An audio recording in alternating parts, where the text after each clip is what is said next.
Em, Muy buenas tardes a todos. Mi nombre es Alan García, coordinador de la Escuela de Diseño. Hoy vengo en representación del director de la Escuela de Diseño, Constantino Saliaris. Nuestros invitados de hoy acuden al llamado de la escuela para poder darles a ustedes una educación más integral y poder darles las herramientas a ustedes para poder manejar y poder explorar un poco más sobre el tema de lo que es una salud mental y mi desempeño profesional. Nuestros invitados de hoy son Blas Valenzuela, psicólogo infanto-juvenil, experto en terapia afirmativa LGBTIQ+, egresado del Instituto Tecnológico de Santo Domingo, INTEC, con una maestría en terapia psicológica con niños y adolescentes por la Universidad Miguel Hernández, especialidad clínica y psicoterapia analítica por la Universidad de Comillas y experto en terapia afirmativa por el Colegio de Psicólogos de Madrid. Su trabajo va enfocado en niños, niñas, adolescentes y adultos jóvenes. Además, se encuentra realizando evaluación, intervención e investigación en el Hospital General de la Plaza de la Salud y en su práctica privada en colaboración con grupos de investigación de España. Nuestra otra invitada, Perla Navarro Vázquez, psicóloga especialista en intervenciones en crisis y trauma, docente universitaria, es también egresada del Instituto Tecnológico de Santo Domingo, con maestrías en intervenciones en crisis y trauma, otorgada por UNIBE y la Universidad de Salamanca. Ejerce su práctica en psicoterapia individual desde el enfoque integral, que combina una visión profunda psicodinámica y las estrategias de otros enfoques de intervención basado en la evidencia. Ofrece acompañamiento en situaciones de duelo por distintas pérdidas y en situaciones traumáticas, y en asistencia psicológica para los trastornos de ansiedad, trastornos del estado de ánimo y dificultades en las relaciones interpersonales. Cuenta con experiencia en diseño e implementación de intervenciones psicológicas grupales y proyectos de promoción de salud ocupacional y bienestar laboral. Sean bienvenidos, Perla y Blas. Gracias por acudir a este llamado. Le voy a dejar ahora el podio a ustedes. Y les recuerdo a los chicos que todas las preguntas que tengan van a ser contestadas y favor de escribirlas en el chat. Yo lo voy a recopilar y luego de una hora voy a intervenir haciendo las preguntas que ustedes hayan escrito. Súper. Muchísimas gracias, Alan. ¿Se me escucha bien? Sí, perfecto. ¿Y a ti, Perla? Claudia. Sí, buenas tardes a todos y todas. Contentos, Blas y yo, de estar con ustedes. Por favor, nos confirman si nos escuchan bien a los dos. Se escucha bien. Muy bien. Entonces, nada, ya lo han presentado a nivel profesional y todo eso. Primero que nada, agradecerles por sacar un poquito de su tiempo para estar con nosotros y conocer un poquito sobre cómo la salud mental de cada uno de nosotros puede tener influencia o impacto en función de nuestro desempeño profesional. Y antes de empezar a entrar en materia sobre salud mental de manera específica, es importante recordar que la salud de manera general es definido por la Organización Mundial de la Salud como el estado completo de bienestar físico, mental y social. Fíjense que hablamos más de una esfera, no solamente hablamos de nuestro cuerpo, a nivel corporal, sino que también hablamos de nuestras emociones, nuestro estado mental y de nuestro funcionamiento social. Y muy importante, no es solamente la ausencia de afecciones o enfermedades.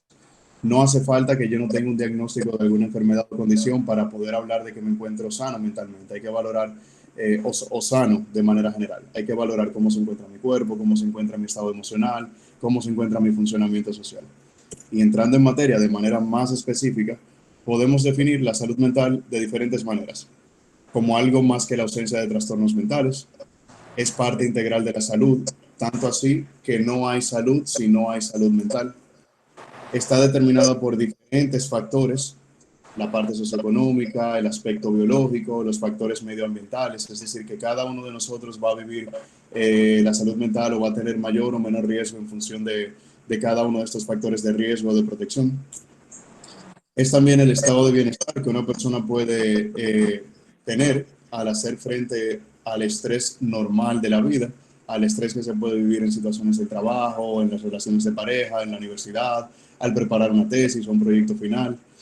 es también fundamental para poder desarrollar o poner en práctica nuestra capacidad de pensar, manifestar sentimientos, utilizar nuestra creatividad, ganar dinero en un trabajo y poder disfrutar de manera general de la vida. Y se asocia también de manera global a lo que son los cambios sociales. Cambios sociales, perdón, a ver, se me fue la diapositiva. Se ve de nuevo ahora. Sí. Sí. Cambios sociales que suelen ser extremadamente rápidos e inesperados, como por ejemplo el tema de la pandemia. Condiciones de trabajo sumamente estresantes pueden tener un impacto en nuestra salud mental, situaciones de discriminación, de exclusión social, modos de vida que no sean del todo saludables, el riesgo a poder sufrir de algún tipo de violencia o encontrarse en un sistema de violencia. La salud física va a tener un impacto en la salud mental y viceversa. Y de manera general, las violaciones de los derechos humanos pueden también tener un impacto en nuestra salud mental. Entonces, por qué sería importante tomar en cuenta la salud mental y su relación con el ámbito profesional o nuestro desempeño profesional? Recordemos que este momento o esta etapa de nuestra vida, es decir, la vida adulta que nos encontramos viviendo, la mayor parte del tiempo de nuestros días, una vez graduados de la universidad, es muy probable que muchos de nosotros pasemos la mayor parte del tiempo de nuestra vida en el trabajo o la mayor parte de nuestro día a día en el trabajo. Esto indica que el ámbito laboral o profesional debe de ser un factor que debemos examinar y debemos entender de qué manera se relaciona. Es importante también recordar que los entornos laborales hoy en día, gracias a las tecnologías y las nuevas formas de comunicación, han avanzado de una manera tan increíble que probablemente nuestros padres nunca se hubieran imaginado de los grandes cambios que se pueden presenciar hoy en día. Y estos cambios conllevan de ciertos retos, beneficios, riesgos, etcétera. Primero que nada, nos da la facilidad de trabajar en cualquier parte del mundo. Fíjense, ahora estamos virtual. Algunos estarán en la universidad, otros en el trabajo, otros en la biblioteca. Yo personalmente me encuentro en mi casa. Y además de trabajar a distancia, también nos permite trabajar a cualquier hora. Pero ¿qué pasa? Así como estos pueden ser grandes beneficios, pueden también ser grandes factores de riesgo que nos lleven a presentar ciertas dificultades en nuestra salud mental. Además de esto, pues bueno, todo este desarrollo tecnológico y comunicacional en el trabajo y de manera global en el mundo, pues aumenta lo que es la competitividad en el trabajo, aumenta también los niveles de productividad que se esperan o que esperan las empresas o nuestros jefes que nosotros llevemos a cabo. Y esto puede también ser un gran factor de estrés. Entonces, además de esto también puede predisponernos a presentar dificultades en nuestra salud física, a consumir algún tipo de sustancias, etcétera. Y uno dice, bueno, pero ¿y cómo mi salud mental va a predisponerme a sufrir de alguna condición a nivel físico? Pues siempre y cuando tengamos una alteración a nivel emocional prolongada en el tiempo y muy marcada, nuestro sistema inmunológico no va a funcionar de manera adecuada. Y si no funciona de manera adecuada, estamos muchísimo más propensos que cualquier otra persona a padecer de alguna condición de salud física en general. ¿Okay? Entonces, para ver algunas estadísticas, se estima que 1 de cada 5 personas que trabajan pueden padecer de algún problema de salud mental. Es decir, si aquí en esta reunión somos ahora mismo 50 personas, podemos asumir que, Perla, 10, ayúdame con la matemática, 10, 20 personas quizás puedan encontrarse padeciendo algún problema de salud mental, si asumimos que todos estamos trabajando. ¿Ok?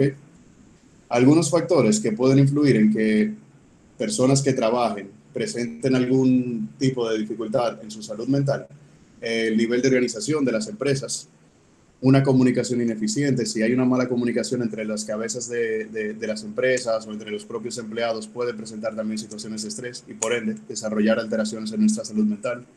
Una participación limitada de nosotros como empleados en la toma de decisiones de algunos aspectos de la empresa o del trabajo, horarios prolongados en el tiempo y también sumamente estrictos, la falta de cohesión en el equipo y el acoso laboral también. Todo esto puede llevarnos a presentar situaciones de estrés y malestar en general. Ahora, los problemas de salud mental pueden causar ausentismo, ausencias en el trabajo, pérdida de nuestra productividad y un aumento de gastos, porque entonces tendremos que empezar a cuidar nuestra salud física, nuestra salud mental, acudiendo a psicólogos, psiquiatras, médicos generales, etc. Y también entender que la depresión, siendo uno de los como diagnósticos que más prevalecen o que más podemos ver en consulta, en personas, por ejemplo, adultas ya que trabajan, incluso desde la adolescencia, la depresión es en el trabajo una de las principales causas de reducción de productividad. Se disminuyen los días en que son remunerados porque empiezan a ausentarse en el trabajo por justificaciones médicas y también predispone o nos expone a un retiro anticipado de nuestro trabajo, es decir, a renunciar porque no nos encontramos del todo bien. Y uno dice, bueno, pero yo nunca he sentido depresión, yo creo que yo nunca voy a sentir depresión, eso a mí no me pasa, yo no conozco a nadie, eso no pasa en mi entorno. Y bueno, puede ser una buena pregunta. Ahora, ¿conocemos realmente cómo se manifiesta la depresión en cada uno de nosotros? Vamos a entender algunos de los síntomas. Suelen haber sentimientos de tristeza, ganas de llorar, vacíos, sensaciones de vacío o desesperanza. Puede presentarse también mucha irritabilidad, incluso más en hombres que en mujeres, o en los niños también se presenta mayor irritabilidad que tristeza. Se pierde el interés o el placer por actividades que antes disfrutábamos, como los deportes, el propio trabajo, las relaciones sexuales, de pareja, pasar tiempo con nuestras amistades. Nuestro sueño se ve alterado. Bueno, es que no puedo dormirme, se me hace difícil conciliar el sueño, o me despierto varias veces en la noche, o mira, yo me duermo en la noche y siento que es como si yo no descansara. Pasa rápido el tiempo durmiendo y no me doy cuenta. Eso también habla de un posible síntoma asociado a depresión. El cansancio, esa fatiga constante en el día, aunque no hayamos hecho ejercicio, aunque no hayamos hecho gran cosa, sentimos que las cosas empiezan como a pesarnos un poquito más de lo que suelen hacerse o de lo que suelen pesar. Nuestro apetito cambia y por ende nuestro peso también. Empezamos a comer o más de lo que solemos comer o menos de lo que solemos comer y eso lógicamente va a tener un impacto en nuestro peso. Puede que aumentemos de peso o disminuyamos de peso. En ocasiones podemos también tener un poquito de ansiedad, sentir esa como agitación. Vamos a funcionar de manera un poquito más lenta en nuestros movimientos, en nuestra forma de hablar, en nuestra forma de pensar. Puede que haya también sentimientos de culpa, dificultades para concentrarse y en los casos quizás más de mayor riesgo para nosotros como psicólogos y para en general, son los casos en los que ya se presenta alguna ideación suicida, planificación o algún intento previo. Ojo, la ideación suicida se presenta de múltiples formas. No hace falta solamente pensar como, ay, quiero matarme, quiero morir, quiero acabar con mi vida, o ya no quiero existir. Hay otras frases que también tienden a encubrir un poquito la ideación suicida. Frases como, yo quisiera dormirme y no despertarme más nunca. Eso habla de ese deseo de no seguir viviendo, no seguir existiendo. Frases también como, ay, ojalá montarme en un cohete o en un avión y desaparecer de este mundo y no volver más nunca. Eso habla también de una posible ideación suicida, porque habla también de ese deseo de desaparecer de esta existencia, ¿sí? Y también tomar en cuenta las somatizaciones. ¿Qué son las somatizaciones? Las somatizaciones es lo que nosotros en psicología denominamos de manera quizás sencilla y práctica todos aquellos síntomas o sensaciones físicas en nuestro cuerpo, como dolores de cabeza, de barriga, náuseas, que no necesariamente tienen un componente físico, es decir, no son causados por una gripe o por un malestar físico, sino que son causados por temas emocionales, como por ejemplo dolores de cabeza cuando sentimos estrés, dolores de barriga cuando sentimos mucha ansiedad, etcétera. Y para entender un poquito más el tema de estrés y ansiedad, le voy a pasar ahora el turno a mi compañera Perla. Ok, bueno, de nuevo buenas noches. Habiéndoles Blas explicado sobre el impacto que puede tener la salud mental en nuestro desempeño profesional y además habiéndoles descrito uno de los trastornos o condiciones de salud mental más comunes a nivel global, que es la depresión, vamos a hablar de el otro conjunto de trastornos o condiciones más comunes en la población general, que son los trastornos de ansiedad. Y primero vamos a hablar de la ansiedad como un estado normal, y por normal nos referimos a que todas las personas en algún momento de sus vidas sienten ansiedad. Y vamos a diferenciar entre esa ansiedad que es normal, que es común, y la ansiedad patológica, que es entonces la que se convierte en un trastorno. Los trastornos de ansiedad son las afectaciones o las afecciones psicológicas o mentales más comunes de todas. Y se estima que aproximadamente un 33% de la población mundial va a padecer un trastorno de ansiedad en algún momento durante su desarrollo, tanto durante la niñez o la adolescencia como en la adultez o la adultez tardía o tercera edad. A lo largo de la vida, la persona puede desarrollar una patología como esta y todo empieza por unos factores de riesgo que Blas estuvo mencionándoles al inicio, pero que también vamos a hacer más énfasis más adelante. Entonces, ¿qué es ansiedad? La ansiedad es un estado subjetivo de aprehensión e incomodidad que experimenta una persona y que le afecta por completo. Le afecta a nivel fisiológico, es decir, en su cuerpo, a nivel psicológico, que engloba la parte mental y la parte emocional, y también a nivel conductual. Es decir, la ansiedad tiene un componente del cuerpo físico, tiene un componente del pensamiento, un componente de las emociones o sentimientos y un componente de los comportamientos. Es un fenómeno multifactorial y por tanto es una respuesta emocional compleja. No podemos definirlo como, digamos, en una frase simple, ansiedad es tal cosa. Y a veces se tiene una idea parecida a esa, que es reduccionista. Por ejemplo, se tiende a confundir ansiedad con miedo. Si siento miedo, entonces creo que tengo ansiedad.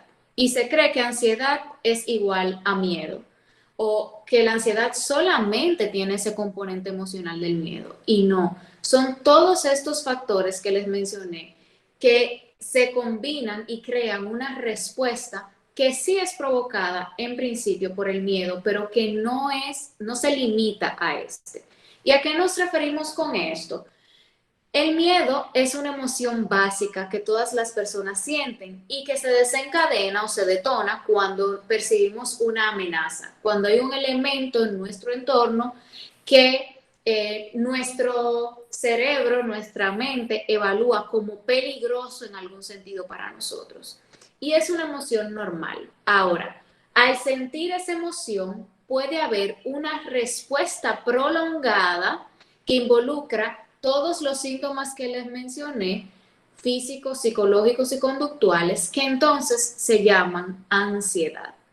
Bien. Otra manera de diferenciar entre miedo y ansiedad es que muchas veces el miedo se presenta ante una situación que verdaderamente es amenazante, ya sea amenazante para mi integridad física o amenazante para mi integridad psicológica. Hay un ejemplo que es bastante sencillo y que ayuda a entender mejor cuál es la diferencia. Si yo estoy caminando en una calle oscura, sola, de noche, y empiezo a sentir en mi cuerpo esa agitación y a sentir una sensación de aprensión, una sensación de amenaza, empiezo a pensar en posibles cosas que pudieran pasar yo en ese escenario de la calle oscura y entonces empiezo a mirar para todos lados, ahí estamos hablando de ansiedad. ¿Por qué? Porque ese conjunto de sensaciones se da de forma anticipatoria. Ahora, si yo estoy en esa misma calle y caminando sola de noche, aparece una persona frente a mí y me apunta con una pistola, se van a desencadenar todas las mismas respuestas, pero ahí es miedo. ¿Por qué? Porque ahí la amenaza es real. Hay un elemento que está amenazando mi integridad física y eso también pudiera ser una amenaza a la integridad psicológica. Entonces, el miedo se presenta ante amenazas verdaderas que están sucediendo y la ansiedad suele presentarse de manera anticipatoria. Se despierta por el miedo a que ocurra algo que la mayoría de las veces todavía no ha pasado. O me pasó una vez, pero en el momento todavía no está pasando. Por favor, Blas. Otra palabra que se suele confundir con ansiedad, estrés. Y al igual que con el miedo, los síntomas, lo que uno siente, es muy parecido porque tienen sus orígenes en una misma respuesta instintiva que les voy a explicar más adelante, pero no son lo mismo. Ya vimos la diferencia entre ansiedad y miedo. Ahora vamos a ver cuál es la diferencia con el estrés. En el estrés, en el estado de estrés, yo puedo experimentar las mismas sensaciones, palpitaciones, una sensación de amenaza, agitación, hiperventilación y muchísimos otros síntomas. Pero se trata de estrés cuando todas esas sensaciones se me detonan porque están orientadas hacia un elemento externo, una tarea o una actividad que yo debo enfrentar o afrontar y que yo evalúo que no tengo los recursos necesarios para hacerlo. Es decir, hay una situación externa que a mí me toca enfrentar, que yo veo que es bastante grande y no estoy segura de si yo voy a poder con eso. Y eso genera estrés y me genera muchísimos síntomas físicos, emocionales y del pensamiento. Y también me lleva a actuar de ciertas formas. La diferencia entre ansiedad y estrés es que el estrés desaparece cuando pasa la situación. La ansiedad se prolonga, ¿no? Y además la ansiedad se anticipa y forma escenarios muchas veces negativos de qué va a pasar cuando se presente la situación. Por ejemplo, si la situación es la entrega de un proyecto, si el proyecto es ambicioso y requiere mucho trabajo, es normal sentir estrés. Y el estrés es una forma incluso de nuestro organismo defenderse en esa situación y funcionar mejor, porque la situación es demandante. Entonces se desencadena una respuesta que me va a llevar a actuar de una forma que me puede ayudar a resolver la situación. ¿Ok? Pero una vez yo entrego el proyecto, esa tensión va a empezar a bajar. Ahora, si ante el mismo proyecto, desde antes de entregarlo, yo siento todos esos síntomas, pero además empiezo a pensar en que me va a quedar un tollo, en buen dominicano, que yo no voy a poder entregar, que yo realmente no tengo la capacidad para ese proyecto, sin evaluar y sin detenerme a ver cuáles son las evidencias que yo tengo de eso.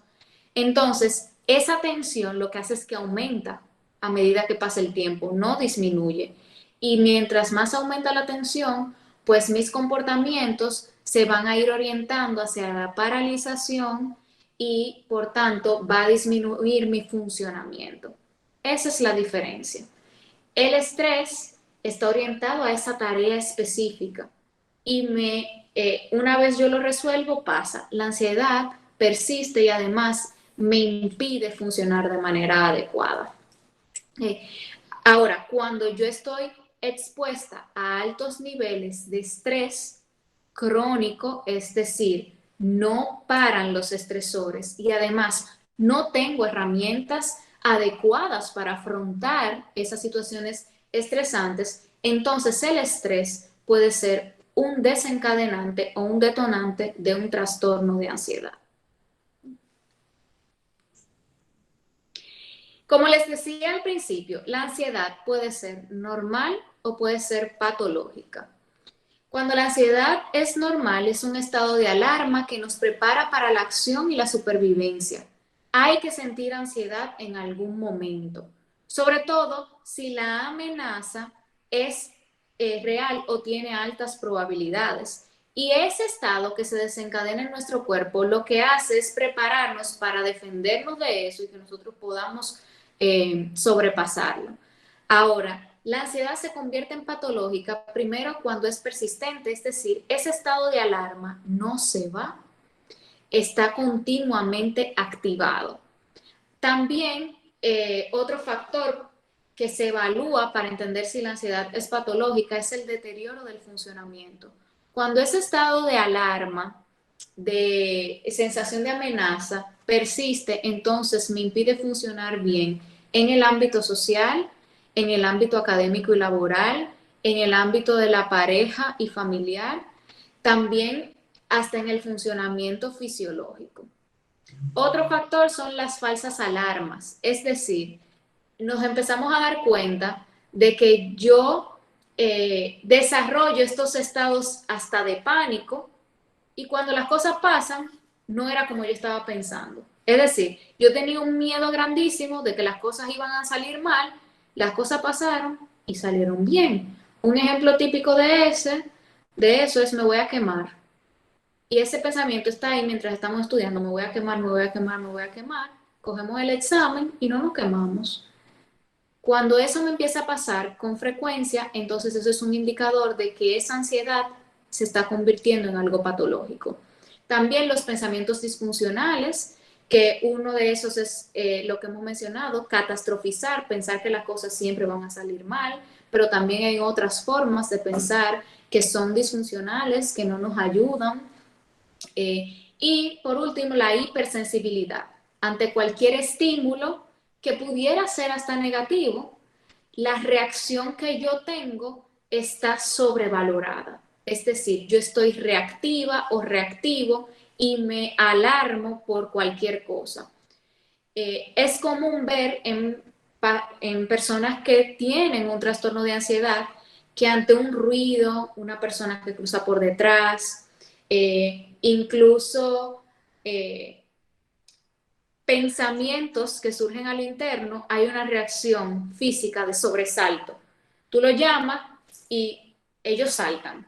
¿Por qué? Porque hay unos niveles de actividad sucediendo que no son normales y que entonces hacen que un estímulo que es pequeño, llamarte por tu nombre, a lo cual cuando uno está en un estado de equilibrio, uno lo que hace es que se voltea, la respuesta es yo voltearme sobresaltada como si me hubiesen gritado a unos decibeles altísimos. Entonces, esos 5 elementos son los que diferencian la ansiedad normal de la ansiedad patológica. ¿Y cuáles son las cosas que uno puede experimentar cuando está en un estado de ansiedad? Vamos a ir viéndolo por las 4 esferas que les mencioné al principio. Primero, en la esfera física. Uno de los más comunes es el dolor de cabeza persistente. Y hay personas que van a neurólogo, ese no le convence, van a otro, van a médico general, van al cardiólogo pensando que la presión alta. Y resulta que no es ninguna de esas cosas. Está detonado por esa sobreactivación persistente de la ansiedad. También uno de los más comunes, el insomnio, una incapacidad para conciliar el sueño o despertarse varias veces en la noche, impidiendo así que haya un sueño reparador y que la persona pueda descansar. También la sensación de cansancio constante, nudos en el estómago, palpitaciones, tensión muscular, sudoración excesiva, dolor o presión en el pecho, dificultades para respirar, mareos, náuseas, sensación de que me estoy asfixiando y temblores. A nivel del pensamiento, es decir, cognitivos, hay pensamientos de miedo a perder el control, de miedo a enloquecer. Hay personas que experimentan imágenes o recuerdos atemorizantes, una sensación de irrealidad, que es cuando siento que como que no estoy completamente presente en el momento, como que las cosas están pasando a mi alrededor, pero yo no estoy totalmente ahí. También mucha confusión, hay cosas que empiezan a no tener sentido, a yo no saber si lo estoy recordando bien porque la memoria se ve afectada. También hay dificultades para la concentración, son personas que no pueden sostener la atención y también una incapacidad para razonar de forma objetiva, es decir, empiezo a ver las cosas de forma distorsionada, como si yo tuviera unos lentes que no me permiten ver las cosas tal y como son, como esos lentes verdes que hay, o rosados, y yo empiezo a ver la cosa todo rosado o todo verde. La ansiedad y la depresión también, que les hablaba Blas, hace que nosotros empecemos a percibir la realidad de una forma distorsionada. En cuanto a las conductas, a cómo nos comportamos cuando estamos en un estado de ansiedad, el más común es la evitación. Si el objeto de la ansiedad, es decir, lo que me genera ansiedad es salir a la calle, yo empiezo a aislarme. Si es hablar en público o la interacción social, yo empiezo a preferir escribir correos y no llamo a nadie, al menos que sea al 911 porque me está pasando algo. Y la evitación tiene muchas formas de presentarse. También otro comportamiento común es la huida, salir corriendo de las situaciones, no hacerle frente, porque la ansiedad es tan alta que yo necesito obtener una seguridad o una reafirmación a como de lugar. ¿Sí? Una forma en la que uno busca seguridad o reafirmación es preguntando constantemente si la fuente de mi ansiedad es mi desempeño, o sea, me preocupa mi desempeño, entonces yo empiezo a buscar reafirmación preguntándole a todo el mundo si realmente está bien lo que estoy haciendo. También inquietud, y a esto nos referimos con inquietud física, no me puedo parar, o sea, no puedo estar sentada, quieta, tengo que andar caminando, moviendo los brazos, las piernas. Y también lo contrario, la paralización y dificultades para hablar. Y a nivel de las emociones, pues pueden ser muchas, pero las más comunes son nervios, tensión, miedo, impaciencia, frustración e inquietud emocional. Y para solamente mencionárselos, porque es bastante complejo este tema, cuando la ansiedad se convierte en patológica, se pueden desarrollar uno de estos trastornos que ustedes ven aquí. El más común es el trastorno de ansiedad generalizada, seguido del trastorno de pánico, que es cuando la persona tiene episodios de pánico extremo, que tienen muchos síntomas físicos y cognitivos también. Otros son el trastorno de ansiedad social, también conocido como fobia social. Está el mutismo selectivo, que es más común en niños, niñas y adolescentes, igual que el trastorno de ansiedad por separación.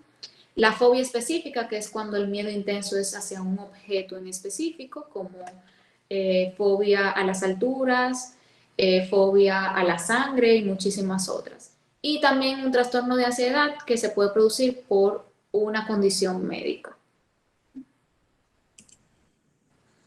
Okay, entonces, la otra condición de salud mental que quisimos traerles hoy, porque está bastante asociada al trabajo, y de hecho el trabajo es uno de los elementos que la define, es el síndrome de burnout. El síndrome de burnout se describe como una forma inadecuada de afrontar el estrés crónico y la sobrecarga laboral. Es decir, este trastorno, este síndrome, aunque no está incluido en los manuales de diagnósticos de salud mental, sí está aceptado por la comunidad de salud, tanto la comunidad de salud física o médica y las comunidades de salud mental.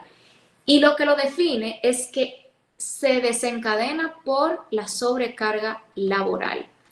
Y tiene tres ejes principales. El primero es el agotamiento emocional. Hay una sensación de ya no poder más, de realmente estar totalmente cansado, y eso se manifiesta incluso en el funcionamiento. Hay un enlentecimiento. O sea, la persona siente que no puede afrontar las cosas del trabajo porque no tiene energía, porque se siente desgastada, porque no se quiere parar de la cama.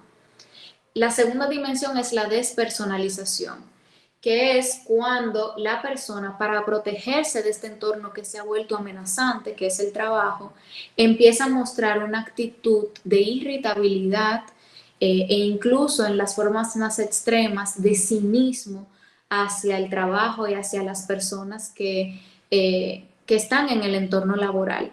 Y la tercera dimensión es el abandono de la realización personal, que es cuando el trabajo deja de tener un valor para la persona. El valor que tenía, lo que yo hacía, que me gustaba probablemente, empieza a perderse. Incluso la persona empieza a cuestionar su propia capacidad. Por tanto, la autoestima, el autoconcepto se deteriora producto de una exposición a estrés crónico y a una sobrecarga laboral que tiene sus efectos en la salud física y mental.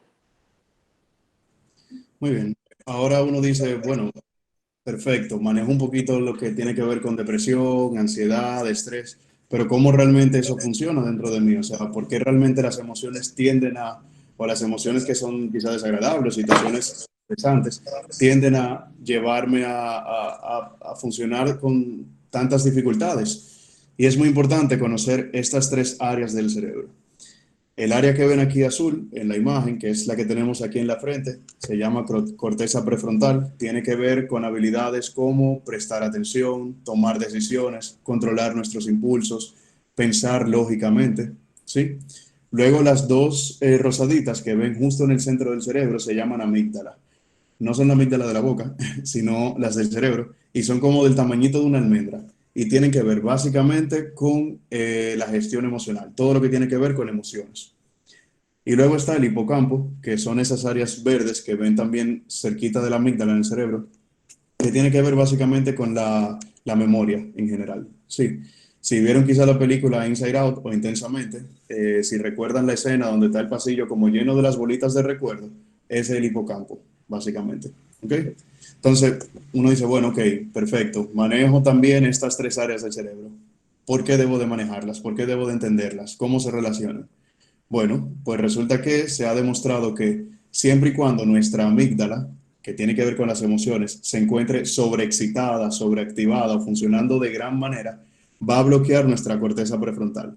Es decir, si tenemos emociones muy, muy intensas, o estamos viviendo etapas en nuestra vida con emociones muy, muy intensas o muy estresantes, es probable que no tomemos decisiones adecuadas, no pensemos de manera lógica, que quizá no podamos resolver los problemas de una manera totalmente adecuada y por ende se bloquee el acceso al hipocampo, es decir, no accedamos a nuestra memoria, a lo que ya hemos aprendido anteriormente. Voy a dar dos ejemplos sumamente gráficos que quizá van a ayudar también a aterrizar un poquito esta explicación neuropsicológica. Imagínense que tienen mañana un examen y ustedes tienen la semana entera estudiando. Llega el día del examen, sentimos muchísima ansiedad, nuestras amígdalas se disparan y le mandan señal a la corteza prefrontal y dice, hey, bloqueo, la ansiedad está sumamente elevada, bloqueate, no funciona, necesito funcionar. ¿Qué pasa? Se bloquea la corteza prefrontal, no podemos tomar decisiones adecuadas, no sabemos ni por dónde empezar el examen, si es un examen de matemática quizá no recordamos bien cómo resolver el problema y por ende no accedemos a lo que está grabado en nuestro hipocampo, a nuestra memoria. Sin embargo, salimos del examen, pasan 10 minutos, estamos un poquito más calmados y calmadas y empezamos a recordar todas y cada una de las respuestas que pusimos mal en el examen. ¿Por qué? Porque las amígdalas se relajaron, nuestra capacidad para pensar se encuentra más funcional, más adecuada, y el hipocampo también se encuentra como abierto. Podemos acceder a lo que recordamos. Ejemplo clásico que creo que a todos y cada uno de nosotros nos ha pasado en algún momento de nuestra vida. Otro ejemplo que también le puede haber pasado a muchas personas. Imagínense que tienen una situación con una persona, están discutiendo y se sienten sumamente enfadados y enfadadas. Las amígdalas se disparan, no controlan sus impulsos a nivel frontal, es decir, dicen cosas que quizá no hubieran dicho en otro momento, no toman decisiones adecuadas, no pueden prestar atención a lo que realmente quieren prestarle atención.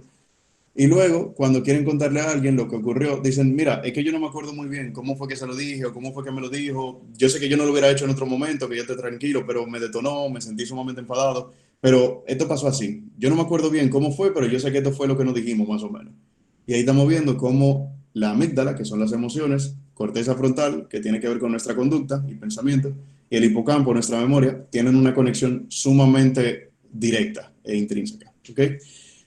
Por esto es importante comprender estos conceptos de salud mental, entender un poquito esta parte neurológica, para entonces saber qué hacer cuando me encuentro alterado emocionalmente.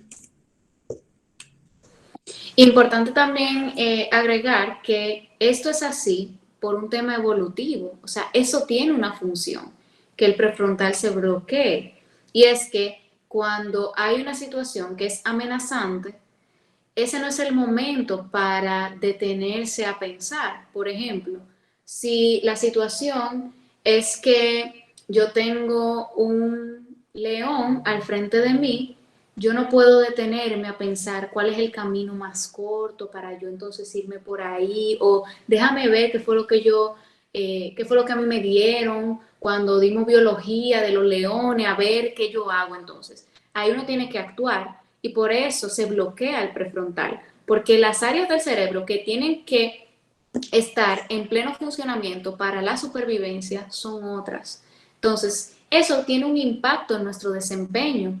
Cuando las situaciones que nos sobreactivan, y vamos a hacer énfasis en sobreactivan la amígdala, que es el centro de las emociones, como les dijo Blas,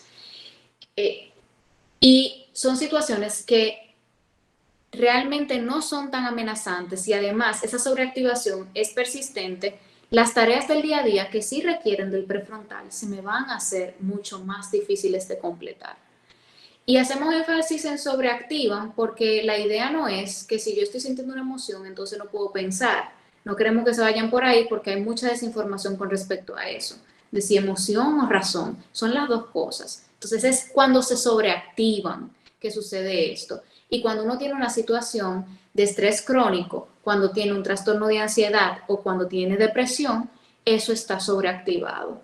¿Okay? ¿Y cuáles pueden ser los impactos de eso? Entonces, en el ámbito profesional, al principio les hablábamos un poquito, pero las vamos a resumir de nuevo.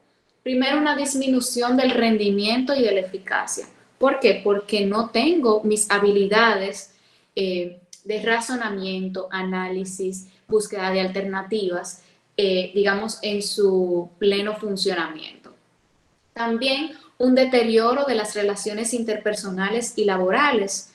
¿Por qué? Porque hay unos niveles de reactividad altos. Por tanto, yo me voy a vincular con el otro desde esa reactividad y no desde el razonamiento y la búsqueda de soluciones a los conflictos.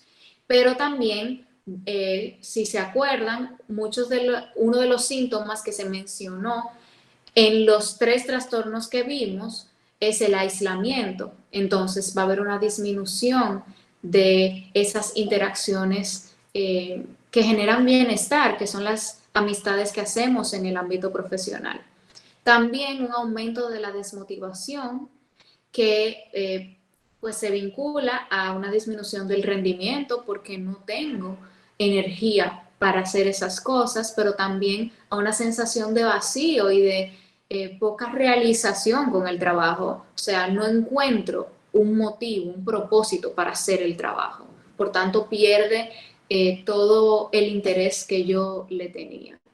Y también un aumento del ausentismo y bajas. Por bajas nos referimos a licencias.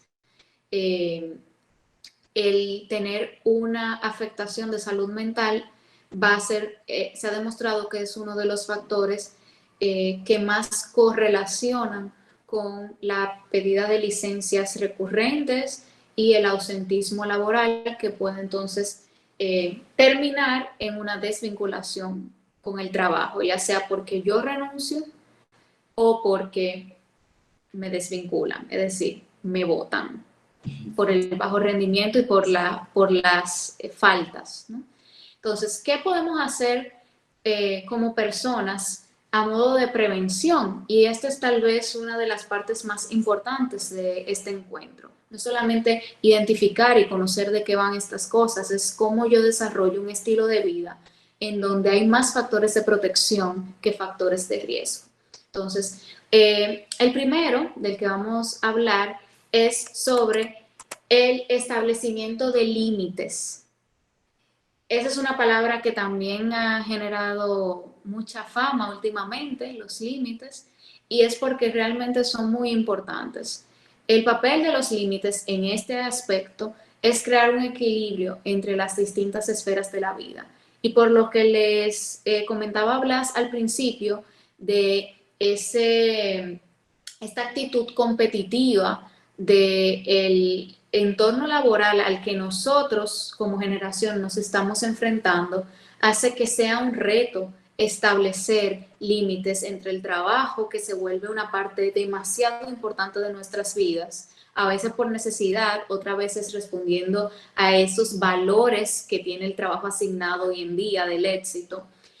Hace que sea difícil entonces integrar los otros aspectos de nuestra vida que muchas veces son más importantes, la familia, la pareja, nuestro tiempo personal, las amistades, nuestros hobbies y muchísimas otras cosas, hasta el tiempo espiritual, sea lo que sea que eso signifique para cada persona. Entonces, el poder trabajar en establecer esos límites es un factor de protección, es algo a tomar en cuenta para prevenir el desarrollo de trastornos mentales. También el cultivar estrategias de afrontamiento del estrés que sean activas.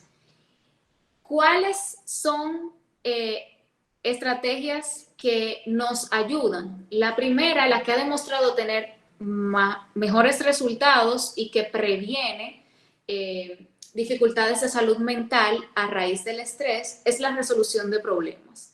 ¿Qué queremos decir con eso? No centrarse en el problema, sino en qué puedo hacer yo para hacerle frente. ¿Cuál es la solución a este problema que se me está presentando? Y si no tiene solución, es decir, no es un problema que yo puedo, por ejemplo, se acabó el agua, déjame ir entonces y pedir el botellón. Si no tiene una solución como esa, entonces, ¿qué puedo hacer yo al respecto? Siempre hay algo que se puede hacer, aunque eso sea la aceptación. No hay agua, el colmado cerró.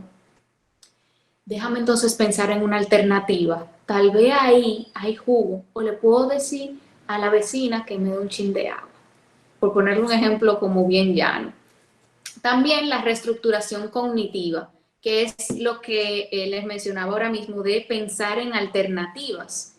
Si el ejemplo sencillísimo es, se acabó el agua, pero el significado que yo le doy a eso es, me voy a morir, entonces, si cada problema o conflicto que a mí se me presenta, yo lo evalúo de esa forma, desde esa forma de otorgarle un significado de lo peor, entonces voy a vivir el estrés de una forma mucho más desadaptativa. Mientras que si yo desarrollo la capacidad de evaluar las cosas en su justa dimensión, entonces puedo pensar más fácil en las alternativas. Si se acabó el agua, yo pienso me voy a morir y me enfrasco ahí, entonces yo no voy a pensar que la vecina está ahí al lado, que no es que somos amigas, pero somos cordiales, yo le puedo decir que me dé un chin de agua.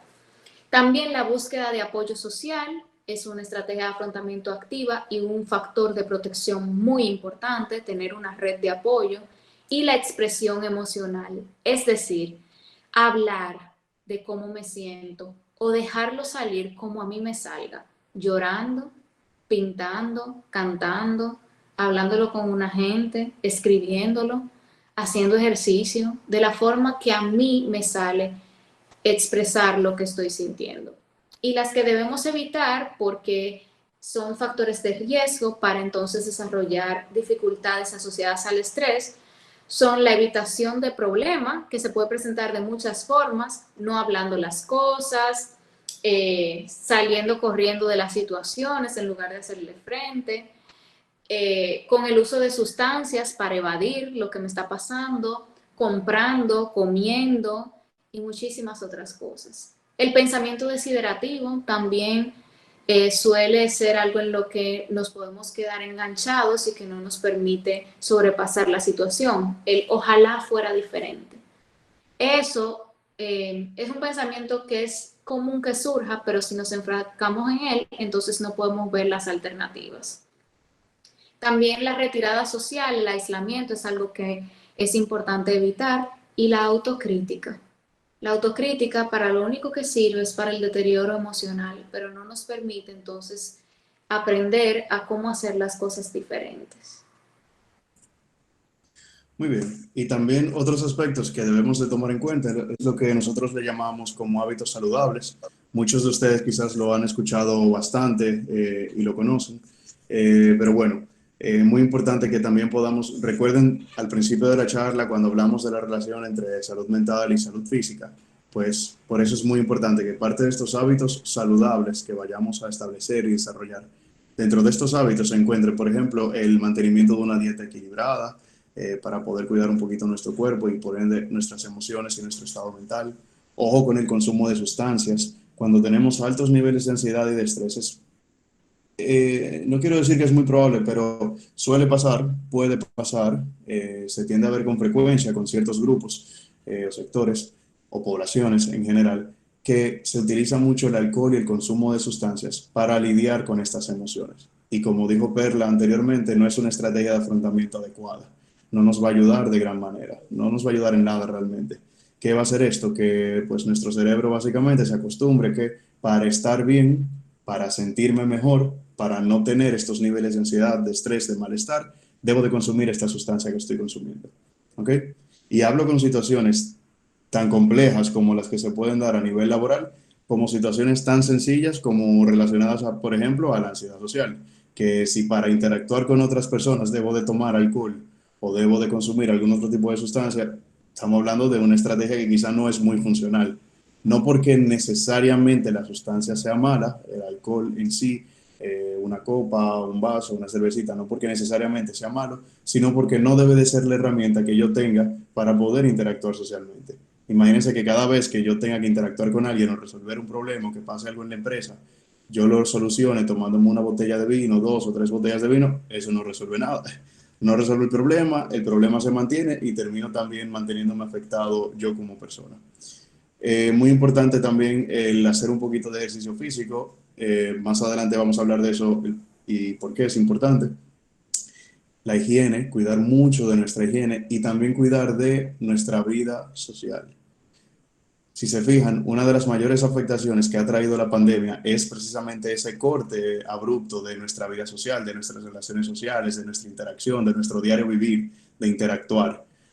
Cuando interactuamos socialmente con los demás, incluso descansamos un poquito de esas relaciones que podemos estar teniendo en el hogar o que tenemos en el trabajo, con nuestra pareja, o al contrario, fortalecemos estas relaciones. Y el tener poco acceso a esta vida social nos predispone a todos y cada uno de nosotros a presentar situaciones en general de salud mental. El tema del sueño es algo sumamente importante. Si supieran que una de las principales señales que nos dan los pacientes a nosotros, como profesionales de la salud mental y a psiquiatras también, para entender cuando un paciente se encuentra desbordado emocionalmente, es cuando su patrón de sueño se encuentra alterado. ¿Sí? ¿Qué pasa con el sueño? El sueño es básicamente ese mecanismo regulador que nos permite que tanto nuestro cuerpo como nuestro cerebro, de manera quizás sencilla, explicada, descanse un poquito o descanse de todo lo que ha pasado en el día y procese toda la información que hemos procesado de manera consciente, etc. Si tenemos el sueño totalmente alterado, al día siguiente no vamos a funcionar y tampoco vamos a dormir bien. Y al otro día tampoco vamos a funcionar ni dormir bien. Y se va volviendo una cadena y un ciclo que va a tener consecuencias sumamente negativas en nuestro desempeño. Recuerden, un cerebro que no se encuentre descansado y en un funcionamiento óptimo no va a tener un buen desempeño como profesional, ni como estudiante, ni como nada. ¿Ok? ¿Y de qué manera cuidamos nuestro sueño? Hay en psicología que nosotros le llamamos higiene del sueño. Y la higiene del sueño son un conjunto de recomendaciones, son muchísimas, quizá no tantas, pero son varias recomendaciones que podemos llevar a cabo para cuidar precisamente esta etapa y este proceso que debemos todos de vivir, preferiblemente en la noche, ¿verdad? Si el trabajo nos lo permite, o si nuestro trabajo es durante el día, más que si nos lo permite. ¿Por qué? Porque el sueño no se recupera. Eso de, bueno, yo anoche solamente me dormí 3 horas, yo mañana voy a dormir 4 horas más para compensar y duermo las 7 u 8 horas que se recomiendan, más las 4 horas que me faltaron, no, no funciona así. Se ha demostrado en estudios que el sueño no se recupera. Por eso es importante que nos acostumbremos a cuidar de nuestro sueño día a día. ¿Y cómo se hace? Cuidando mucho el consumo de sustancias psicoactivas o energéticas, que no sean consumidas, por ejemplo, eso de café, energizantes, que no se consuman 2 horas antes de nosotros dormirnos, que también la cena sea un poquito ligera y que sea 2 horas antes también de dormir. Si vamos a hacer ejercicio, si vamos al gimnasio, que no sea tampoco en la tardecita noche, es lo preferible, para que el cuerpo no se encuentre con esa activación que el ejercicio nos provee a nivel físico. Evitar siestas que duren más de 20 o 30 minutos. Muy importante esto. Quienes todavía tienen tiempo y pueden dormir en las tardes, es muy importante que la siesta, si se la toman, no dure más de 20 o 30 minutos. Lo ideal es que no se tomen la siesta, pero si se la toman, que no dure más de 20 o 30 minutos, porque si duermo en la tarde, no duermo bien en la noche, se ve el ciclo alterado y se vuelve un desastre. Los horarios deben también de ser regulares. Debo de acostumbrar mi cerebro a acostarse o a dormirme a la misma hora y a levantarme a la misma hora. Se recomienda entre 7 y 8 horas de sueño, pero eso puede variar un poquito de persona en persona. Lógicamente la iluminación de la habitación que no sea muy fuerte, lo ideal es que sea totalmente oscuro, ¿verdad? Pero para aquellos que tienen ciertas dificultades con la oscuridad todavía, que no se han podido trabajar, que sean luces tenues y que no molesten tanto a la vista. Muy importante que la cama sea para uso exclusivo de dormir. No trabajar en la cama, no estudiar en la cama, ni siquiera sentarme a hablar por horas por teléfono en la cama. ¿Por qué? No sé si conocen un experimento famoso en psicología sobre Pavlov y un perrito. De manera resumida, el experimento que hicieron hace años demostraba, bueno, a un perrito se le daba comida y cada vez que se le daba comida se sonaba una campanita, ting, ting, ting. ¿Qué pasó? Se demostró que cada vez que el perro veía la comida y sabía que iba a comer, salivaba, o sea que su cuerpo se preparaba para comer. Llegó un punto en el experimento en que se dijo, bueno, pero si estamos asociando que la campanita y la comida le produzcan salivación, vamos solamente a sonar la campana y a no darle comida, a ver qué pasa. ¿Y qué pasó? Que el cerebro del perro ya tenía asociado que el sonido de la campana significaba comida, hora de comer. Y ya se sonaba la campana, aunque no se presente comida, y el cuerpo del perro salivaba y se preparaba para comer. Lo mismo pasa en muchísimos aspectos de nuestra vida. Porque es importante hablar de este experimento para entender el por qué debemos de cuidar el sueño y específicamente la cama. Imagínense que el cerebro de nosotros registre que la cama se utiliza para todo menos para dormir. Llegan las 10, 11 de la noche, 9 de la noche, nos acostamos en la cama y el cerebro no sabe qué hacer. No sabe si mandar señales de sueño para que dormamos, no sabe si motivarnos a leer, si motivarnos a ver televisión, a usar el celular, a trabajar, a estudiar, a lo que sea. Entonces es muy importante que la cama sea para uso exclusivo de dormir. Así nuestro cerebro tiene esto asociado. Si me dicen, bueno, Blas, pero es que yo la uso para dormir, pero como sea en la noche, yo me puedo dormir temprano, pero me levanto varias veces en la noche y me quedo en la cama dando vueltas. Si se quedan en la cama dando vueltas, párense. Si se despiertan de noche o de madrugada, una vez ya estén durmiendo, eh, y se despiertan, ¿verdad? Por insomnio o por algún episodio, no sé, pasa algo, se despiertan y no pueden volver a conciliar el sueño, es importante que se retiren de la cama, hagan lo que sea que vayan a hacer, que no requiera de mucha energía, ¿verdad? Leer un libro, quizás, organizar algunas cosas, y cuando les empieza a dar un poquito de sueño, vuelven y se acercan a la cama. Y al acercarse a la cama, empiezan de nuevo a dormir, ¿ok? Lo importante es que el cerebro registre que la cama es para uso exclusivo de dormir. Sí. Otras recomendaciones es que antes de dormir también nos demos una duchita un poquito tibia, calentemos un poquito de agua y nos pasemos pañitos tibios, porque se ha demostrado también que el cuerpo se calienta un poco al momento de dormir. Eso va preparando al cuerpo, ¿verdad? A que voy a la cama, me voy calentando, voy a dormir. Y también cuidar la rutina antes de dormir. Se recomienda mucho que todo lo que yo vaya a hacer antes de dormir sea similar casi todos los días. Cepillarme, darme una ducha,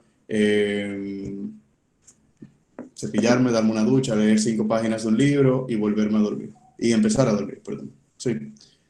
¿Y cuál es el tema del ejercicio físico? Yo personalmente no era ni soy muy fanático en general como de hacer ejercicios porque no lo disfruto tanto, pero porque realmente es algo que debe de recomendarse. El ejercicio físico requiere de movimiento corporal, ¿sí? De movimiento de parte de nosotros,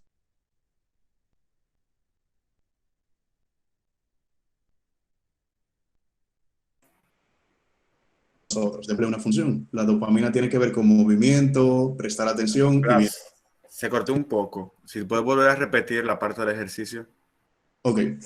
Decía que el ejercicio nos obliga a movilizarnos, a hacer cosas, a movernos de manera general. Sí. Y se ha demostrado que en el cerebro hay una sustancia, una pequeña sustancia llamada dopamina. La dopamina tiene que ver precisamente con el movimiento, el poder prestar atención y el sentir bienestar, el sentirnos como bien emocionalmente y mentalmente. ¿De qué manera se relacionan? Bueno, con niveles de dopamina adecuados o elevados, vamos a hacer más cosas, vamos a movilizarnos más. Con niveles de dopamina más disminuidos, pues no prestemos atención, no nos sintamos muy bien y no queramos hacer muchas cosas. Si se fijan, es el funcionamiento perfecto y la explicación perfecta de la depresión. Una persona que se encuentra con sintomatología depresiva hace pocas cosas, tiene poca motivación, no presta atención, no se siente bien. ¿Y qué hacemos con esto? Pues se recomienda siempre que nos mantengamos activos, que nos movilicemos, ya sea a través del ejercicio o a través de alguna actividad que nos movilice. Caminar un rato, sacar el perro por 15 minutos, salir a pasear, bailar, lo que sea que movilice nuestro cuerpo va a elevar los niveles de dopamina y por ende nos va a traer mayor sensación de bienestar y aumento de dopamina en sí y capacidad también para prestar atención y concentrarnos. ¿Ok? Aunque no nos guste el ejercicio, siempre es importante que nos movilicemos a algo. Esta costumbre que muchos, y me incluyo, por una época hemos tomado en la pandemia de quedarnos en casa, no hacer nada o simplemente trabajar de la cama, en la computadora, avanzar los estudios y los trabajos, no es muy recomendable, porque lo que hace es mantener los niveles de dopamina disminuidos, no nos sentimos bien, tenemos pocas ganas de hacer cosas. ¿Ok? Entonces es muy importante que nos movilicemos, que salgamos, que hagamos cosas, que compartamos socialmente y que cuidemos nuestra salud con todas las estrategias que hemos dado anteriormente a través de Perla. Ahora, estudiantes de diseño, arquitectura, etcétera, me dicen, mira, Blas, pero es que yo he llevado a cabo todas esas recomendaciones porque mi psicólogo me las ha dado, yo he ido a terapia desde hace un tiempo, yo manejo perfectamente los conceptos de ansiedad, depresión, estrés y todo lo que hemos hablado en el día de hoy, pero tengo un bloqueo creativo. A veces me pasa que tengo una tarea, tengo un proyecto y no sé muy bien qué hacer, no me salen las ideas, no me fluyen las ideas. Les hemos traído 5 estrategias que se recomiendan muchísimo para los trabajos, para fomentar la creatividad de manera general. Y esto puede ser aplicado a trabajos relacionados a las artes visuales, a la escritura, a los poemas, etc. Está en inglés, sí, pero lo voy a ir traduciendo. El primero, asociación.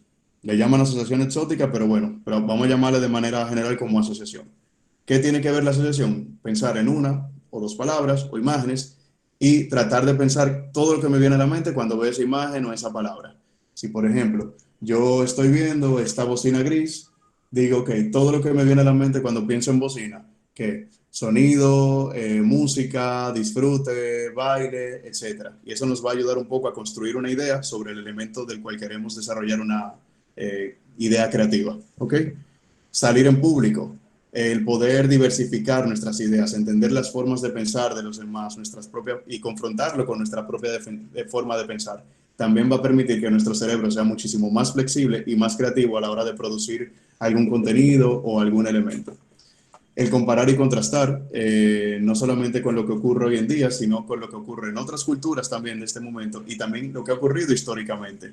Si yo estoy haciendo un proyecto que se relaciona con la manera en que los niños, y perdón si digo un ejemplo de niños, lo que pasa es que es con la población que más trabajo, la manera en que los niños disfrutan hoy en día, tengo que desarrollar un proyecto sumamente creativo. Perfecto. Vamos a analizar las diferentes formas en que los niños disfrutan en diferentes culturas hoy en día y las formas en que han disfrutado a lo largo de la historia. ¿Ok? Y lo mismo puede ser aplicado, por ejemplo, a artes visuales.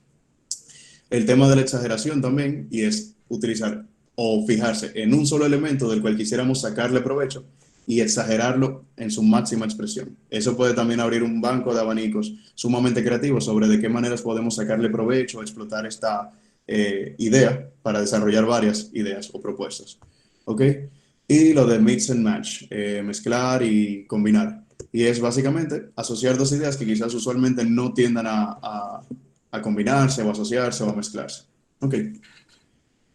De manera general, pudieron ver, estos son como conceptos en general de salud mental, situaciones que se suelen presentar, su impacto en nuestro desempeño profesional, estrategias para prevenir que nos deterioremos socialmente y le dimos la ñapita ahí de creatividad, que sé que quizá también algo que les puede servir muchísimo por el área laboral en la que se desempeñan. En general utilizamos la creatividad en muchísimos aspectos de nuestra vida, pero sé que suele ser una demanda por lo que recibo en consulta a veces con los pacientes universitarios de diseño o de arquitectura. Entonces, de parte de nosotros terminamos. Y si tienen alguna pregunta, creo que este es el momento perfecto. Muchas gracias, Blas y Perla, por la excelente charla y traernos la definición de estos conceptos y aclararnos muchas cosas y redefinirnos algunos conceptos que pensaba que dominábamos, pero los confundíamos con otros. Aquí tengo algunas preguntas de las chicas, voy a proceder a leer. Sí, Perla, creo que te vas a retirar. Sí, antes de las preguntas, agradecerles por la invitación a la escuela y a la universidad y también a todos los estudiantes y las estudiantes que asistieron y que se mantuvieron durante este encuentro que hemos tenido hoy. De mi parte, yo debo retirarme y no quería hacerlo sin despedirme y agradecerles a todas y todos.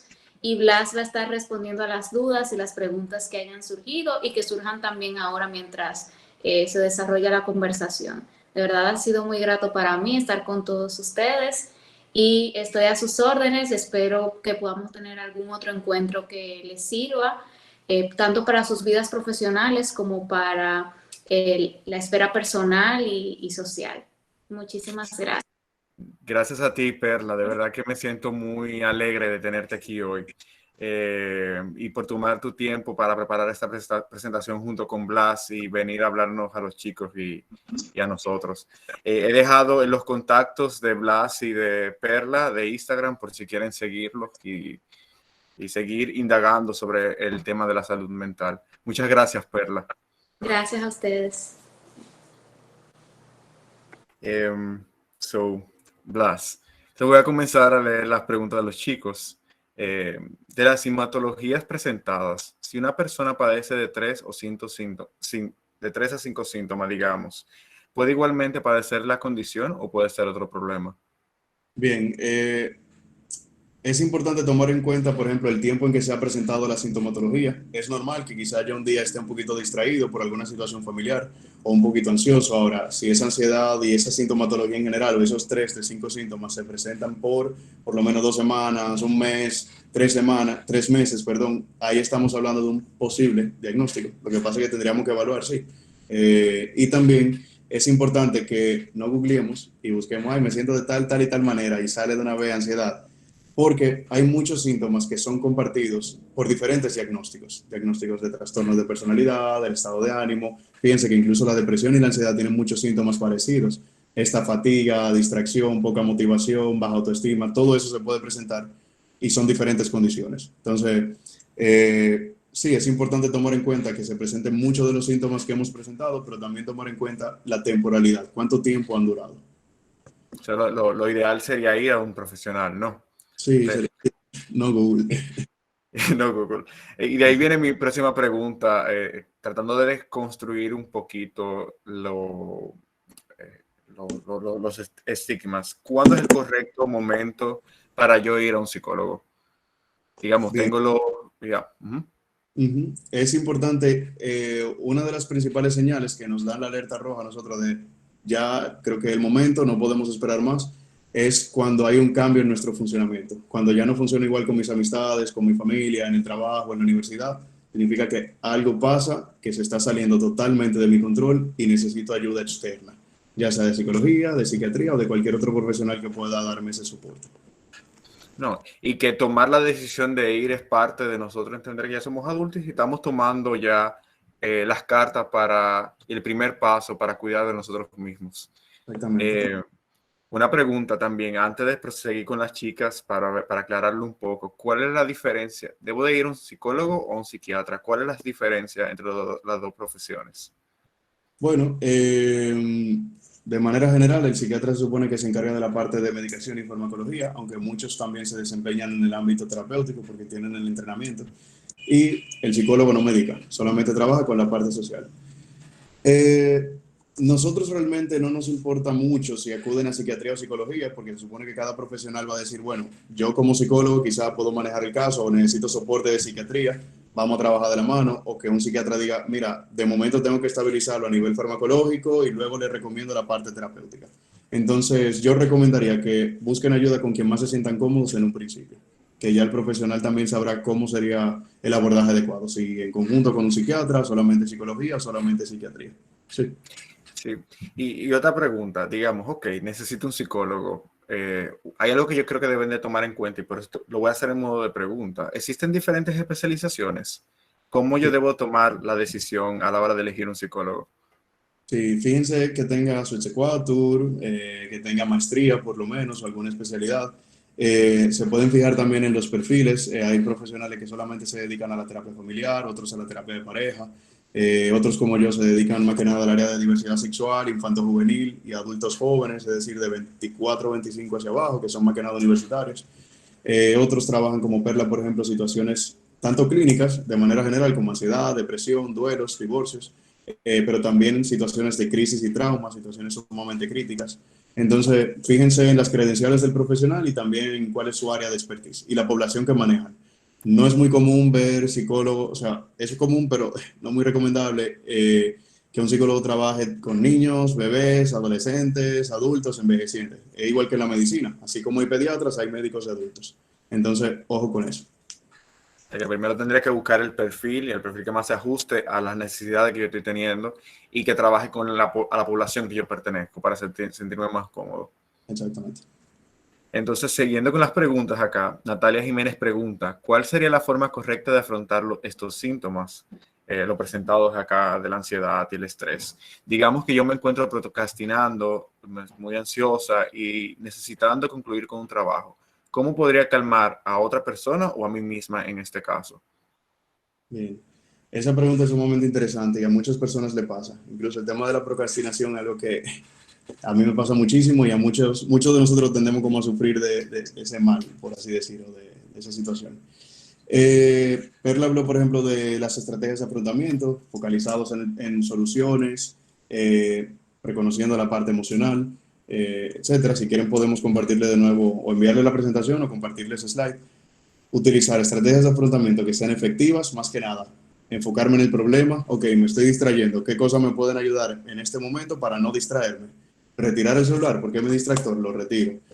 Bajar un poquito la música, porque me está distrayendo, pues retiro la música.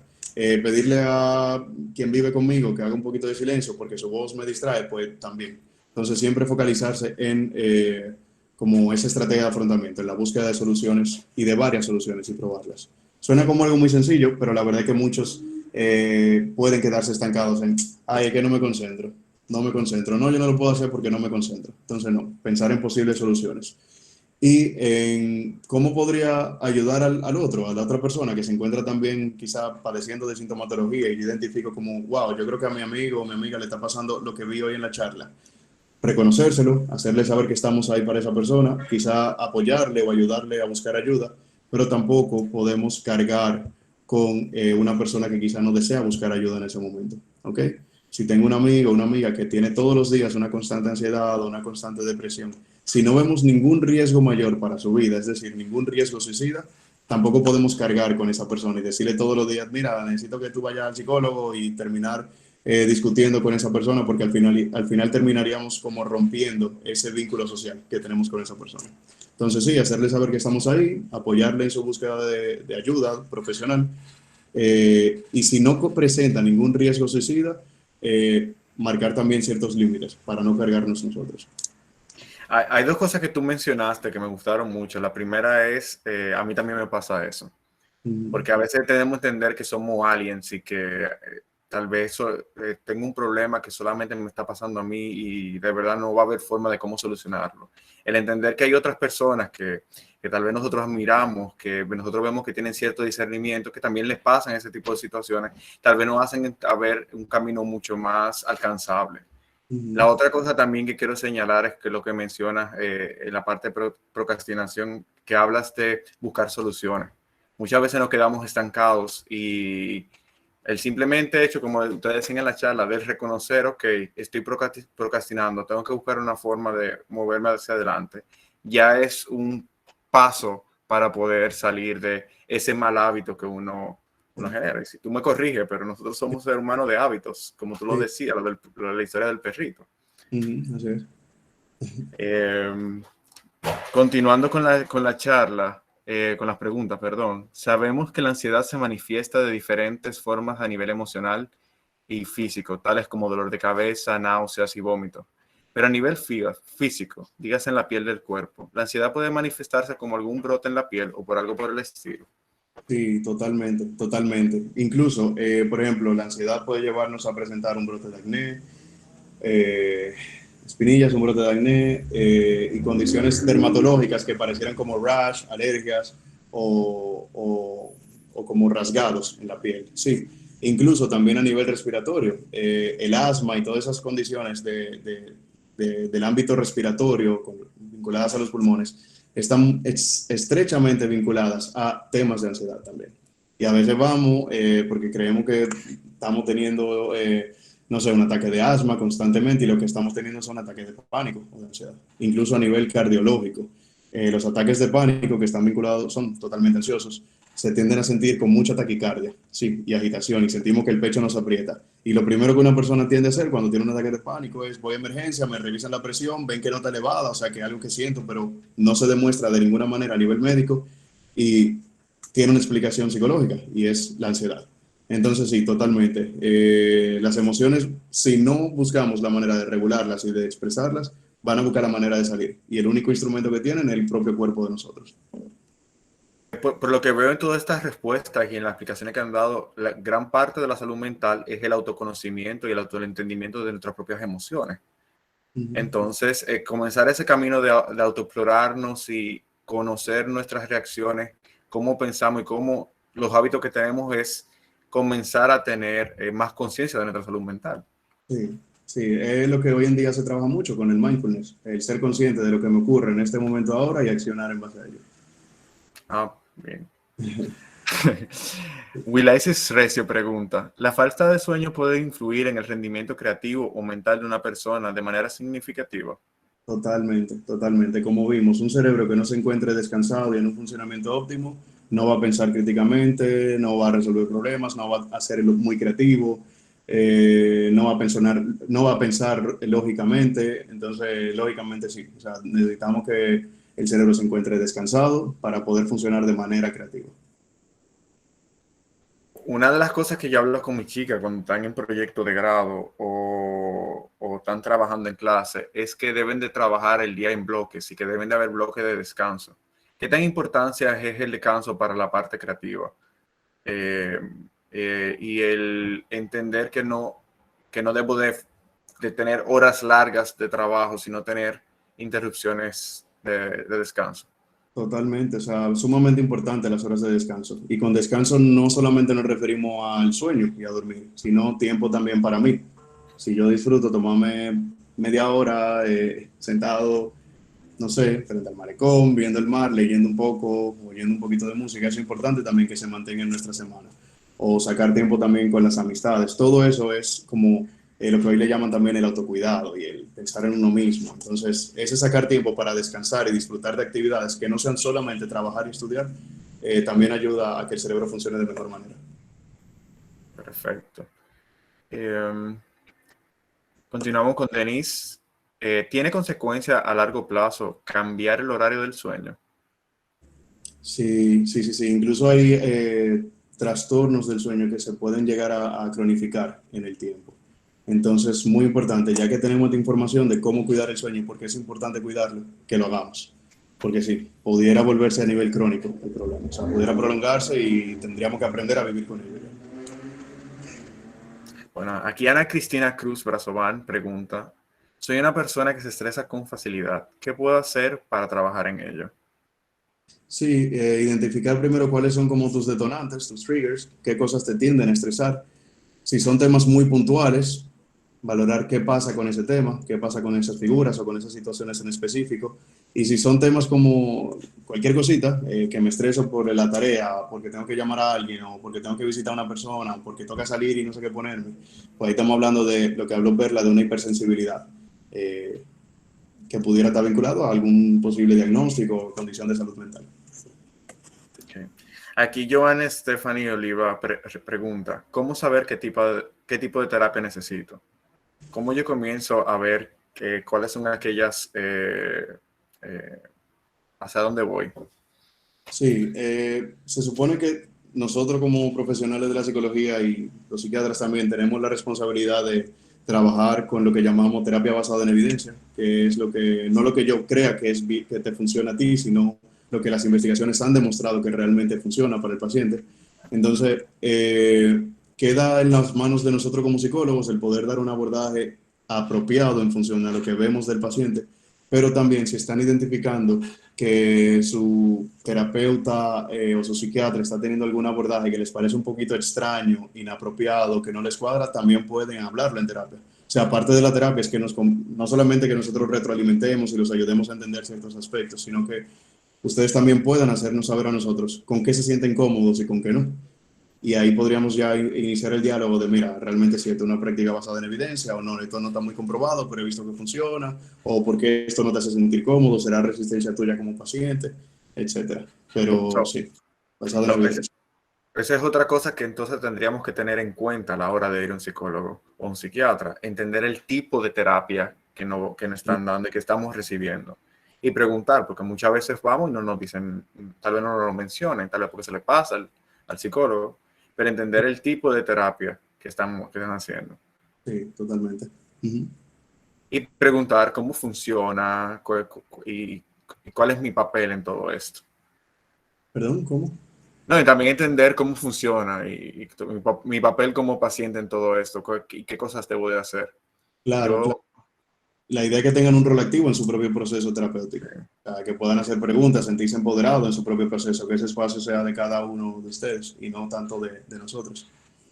no sé, yo cuando voy al médico, odontólogo o incluso terapia, yo pregunto todos los procesos que me van a hacer, todo, y Ujú, para qué sirve cada cosita.